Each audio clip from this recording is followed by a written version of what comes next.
Hello বন্ধুরা, তোমরা কেমন আছো? আশা করি খুব ভালো আছো। তো সকালের জল খাবার খেয়ে দুপুরে রান্না তো করতে হবে।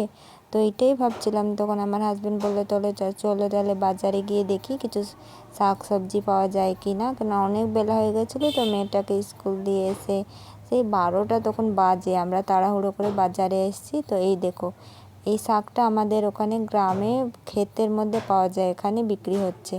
তো এটাই আমি দেখছিলাম। তো এখানে আমরা নিয়ে নিয়েছিলাম শাপলা, কেননা মাছ আমরা সকালবেলায় নিয়ে নিয়েছিলাম, এই জন্য আর মাছ নিলাম না। তো এটা দেখলাম কদবেলগুলো কি সুন্দর লাগছে, এগুলোকে কাঁচা লঙ্কা নুন দিয়ে মাখলে সুন্দর, ধনিয়া পাতা দিয়ে খুব সুন্দর লাগে খেতে। তো এটাও নিয়ে নিলাম। আর এখানে আমরা আরও শাক সবজি নিয়ে নিচ্ছিলো আমার হাজব্যান্ড, আমি এগুলোকে ভরছি। আর ভরতে গিয়ে দেখো আমি প্লাস্টিকটাই নিচে পড়ে গেছে, তাড়াহুড়ো করে ভরছিলাম আর একটা হাতে ফোন ছিল, যেন পড়ে গেল। তো ভিডিওটা কেরম লাগলো একটু তোমরা কমেন্টে জানাবেন। বাই।